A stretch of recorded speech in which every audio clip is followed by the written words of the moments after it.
My project is on America's role in drug-related terrorism. My name is Ashley Anessis, and I'm a mass communications major and political science minor. So, most of the time, drug trafficking is how the terrorist groups finance their terrorism. Drug trafficking generates billions of dollars, and profits usually go to different terrorist organizations. The two organizations I'm going to be talking about are FARC, which is with Colombia, and Al Qaeda.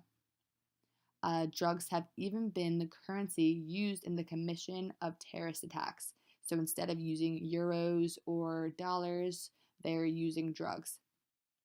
To maintain these groups, you need millions of dollars, and the money has to come from somewhere, and these people are clearly not working, so the money is coming from drugs.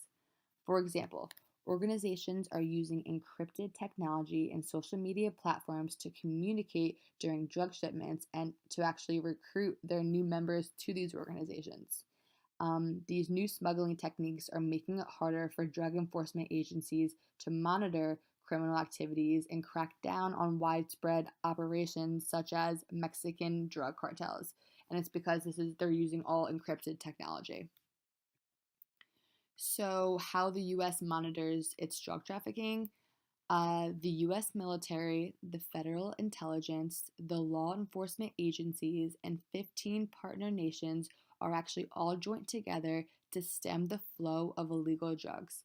And this organization is actually called JIATF, JIATF.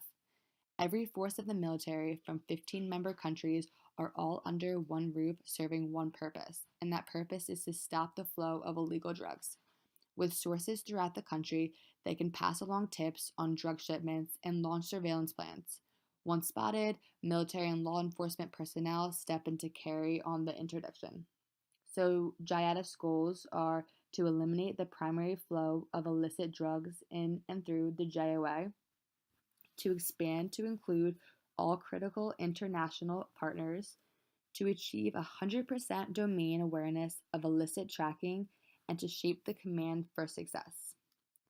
So, the first insurgent group or terrorist organization I'm going to be talking about is FARC, which is the Revolutionary Armed Forces of Colombia.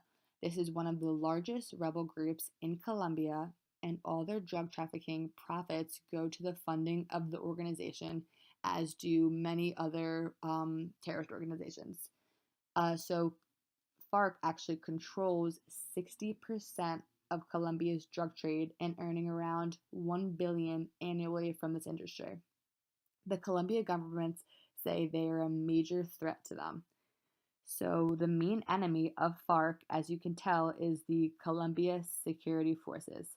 FARC fighters have attacked police stations and military posts and ambushed patrols, but they have also blown up oil pipelines, bridges, and bombed social clubs.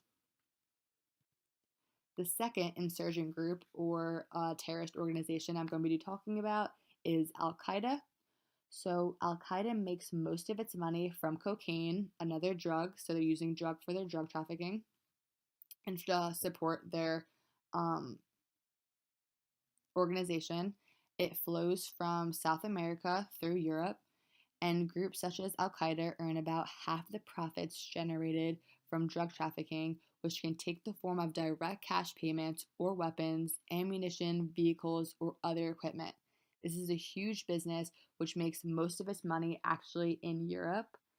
And cocaine trafficking in West Africa generates actually $800 million a year, and it does not reach the billions until it gets to Europe.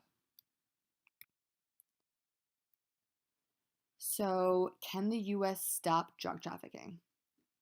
These insurgents use the money from their drug trafficking to finance their organizations. They are not working. They are using all of that money to attack others, to gain control over their country, or just to gain more independence for their organization. One of JIATF's goals is to eliminate the primary flow of illicit drugs, which I talked about earlier. The FBI will continue to investigate individuals associated with these terrorist groups to stop them from trafficking drugs in the US.